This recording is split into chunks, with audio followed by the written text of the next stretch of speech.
Hello, respected viewers. George from Ireland. So, someone asked me to do a video about Russian oligarchs. Well, first of all, what is an oligarch? An oligarch is a super rich person. I think it has to be a dollars billionaire, and they would often be seen to have political sway. It's a word which goes back actually to ancient Greek. The oligarchy is the rule of the few. How few? 10 people, 100 people? Something like that. There probably be under 100 oligarchs in Russia. There's no precise definition of who's on the list. And they emerged in the early 90s. Because remember, 1991, the Soviet Union broke up, but was transitioning to capitalism from the late 1980s. Elements of the free market were being introduced, and some people got in there in the late 1980s and began to trade things, had the right to go abroad, purchase things, come back. Boris Berezovsky would be an example, and he went to West Germany. Germany was then divided. He purchased some cars, would drive them back, sell them for twice the price, and so on. He'd been a construction engineer prior to that, I think. Engineering was a real prestigious profession in the Soviet Union. There's so much construction going on after all the destruction of the First World War, the Russian Civil War, the Second World War. Building decent houses, Khrushchevskas, as well as industrializing.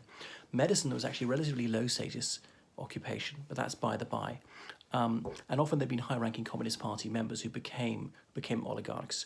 But there are some people who were sort of fairly working class, had the manners, the appearance, the attitude of a plumber, but suddenly got very, very rich. Mikhail Khodorkovsky, he was sort of a computer nerd. He got into oil dealing, buying and selling oil fields. And then about 10 years after he was purchasing oil, he said, why don't I go and have a look at an oil field and oil refinery? And that astonished people. Someone who'd made billions of dollars out of oil had actually never been to an oil field and had no idea about the basic scientific processes of drilling for oil, pumping oil, refining it, and so on. He was just in on the business side. So some of them had been in the Soviet security services as Komitet Государственной безопасности, KGB, which is internal. There's often this misconception that it was external. It's not. You probably think of the SVR, Служба внешней разведка, which is the external intelligence agency spying abroad. Really clever guys, especially linguists, could go in that, be diplomats posted abroad.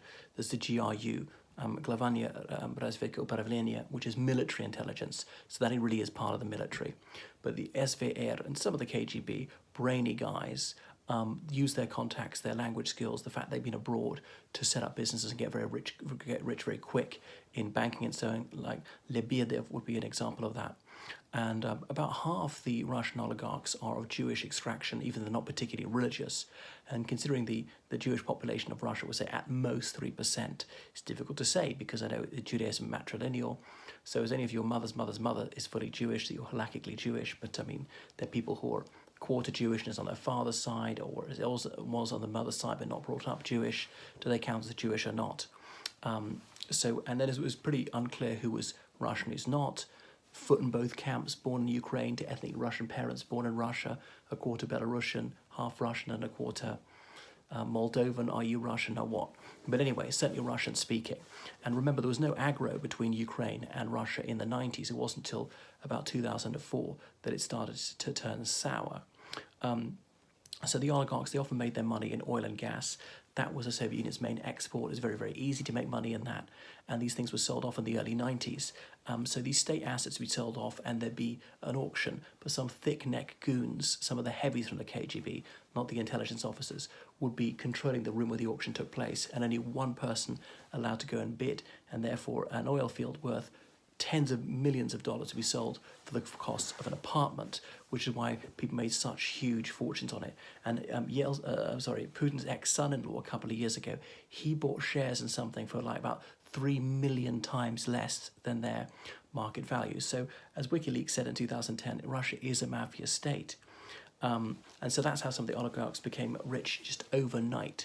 And you've got to remember just how bad the standard of living was for most people. Even the apparatchiki, the elite communists, they'd have a pleasant enough flat with a few bedrooms, but often they wouldn't own it. They wouldn't even own their own furniture and bed sheets sometimes. They might have access to a state dacha, which is like a summer house outside Moscow by a lake, or go to some elite resorts on the Black Sea, sometimes go to places in the Czech Republic to thermal baths there, or in Hungary, go to beach resorts in Bulgaria. They're very lucky to go to Cuba or Vietnam, but that had to be a work thing. But they wouldn't have many consumer goods. They wouldn't have many fashionable clothes, cosmetics, jewelry. I mean, it is scarcely available even to the wealthiest and the best connected. But suddenly they just had unimaginable riches, became millionaires very quickly, billionaires very quickly, and often they were rather rough diamonds, not quite what you'd expect for someone so wealthy. I remember almost everyone's from a working class background. Nothing wrong with that, because of course from 1917, the upper class almost entirely fled abroad. A lot of the middle class fled abroad and were killed. So almost everyone else who was left after 1917 came from a peasant or proletarian background. And okay, that was 74 years before capitalism. That's how the oligarch class emerged. And society was in free fall. There was really quite decadent. Things that had been allowed for decades were suddenly allowed, like gambling, pornography, things like that. Prostitution was still illegal, but thrived, partly because it was an easy way to make cash, to make readies, because if you had a salaried job, you might not get paid for months. And some of these lap dancers getting paid more than doctors in the early 90s. But the oligarchs often got their money out, got themselves out, and they particularly wanted to go to the United Kingdom, as safe as the Bank of England, sometimes obviously Switzerland, Germany, Spain, the Netherlands, to a lesser extent the United States. Going to Dubai or Middle Eastern places or Singapore, that became much later.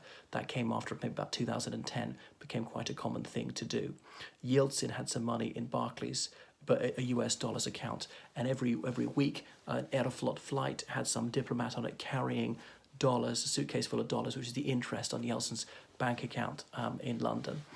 So they thought it was as safe as houses. Nobody trusted the Russian state, especially those in the know, didn't trust the police, the courts, the political system. If you fell out of favour, it could all be gone, taken away without compensation, even if you'd done nothing wrong. But it was very dangerous. It was the Wild East. These were violent times. You had to hire bodyguards to protect yourself. There were a lot of assassinations.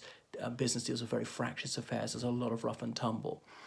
So people became desensitized to violence. There were a lot of political murders, gangland murders around business. It calmed down a lot after Putin came to office in 2000, and actually random violence almost never occurs these days. So that's one of the reasons he's popular. But these oligarchs were involved in politics. Boris Berezovsky became very close to President Yeltsin.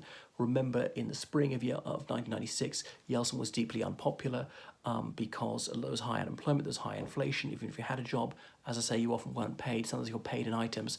I know an academic, and she was paid in ashtrays in the early 90s. It's up to you to sell or swap the ashtrays. What? That her university had some deal with a factory that sold that kind of thing.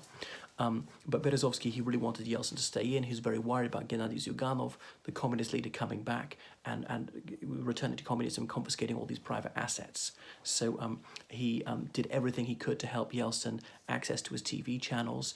Remember, Yeltsin had just withdrawn from Chechnya, actually a popular decision at the time because the war was going so badly, hiring some American political consultants, putting up a 5-star hotel that was top secret. It would really count against Yeltsin if that was known, giving an unlimited expenses budget, but they managed to get Yeltsin to win the election through all sorts of political techniques. It's said through large-scale cheating. Dmitry Medvedev supposedly admitted to Boris Nemtsov, later deputy prime minister, that Zyuganov, the communist, had won that presidential election, but there's large-scale cheating. Remember, in Russia, there are 2 rounds to elections usually. If nobody gets over 50% the first round, the top 2 candidates go through to the second round, the lower candidates are eliminated. But according to Nemtsov, so Yeltsin was in the top 2 candidates, but in the second round, sometimes Yeltsin's vote in a constituency had gone up enormously, or let's say in a certain constituency, the communist Zyuganov got 25% in the first round, but only 20% in the second round, which doesn't make sense, because in the first round there were about 10 candidates. There are only 2 candidates in the second round. How on earth could his vote go down? Almost inevitably goes up substantially. So that's what they were. So Putin came in, tried to clean it up, had a meeting with them in 2000. You can keep your fortunes, but you keep your nose out of politics. And remember, Berezovsky was an early day fan of Putin. Putin was almost an aficionado, shoehorned him into office, but the 2 men rapidly fell out very badly indeed. Nemtsov then had that legal battle against Roman Abramovich, one of Putin's pet oligarchs, who was raising Russia's prestige by owning Chelsea Football Club, not anymore, and they fell out. Berezovsky committed suicide after he lost that legal battle, but why would you? He still had hundreds of millions of dollars. He was married, he had 4 children, he was in reasonable health for about in his 60s. He was living in Wentworth. That's a private estate in the United Kingdom. And if he was murdered, the British police concluded it was suicide. It would have to be an inside job. To get in there, kill him, and get out undetected, I think would be impossible. But Putin likes that. Recruit someone who is actually in his inner circle to kill him, or indeed get someone to befriend him, win his trust, and then poison him. Just like Andrei Lugovoy did to Litvinenko way back in 2006. So that's enough. That these people, they're bag carriers, they've got business empires, but they've got no political sway. They do what they're told. They keep their noses out of that.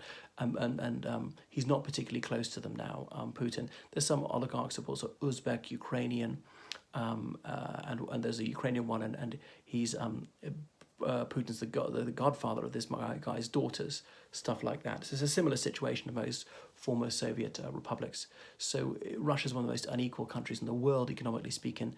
It's curious how it's gone full circle, almost back to Tsarism, with some people who are fantastically wealthy and most people living in relative poverty.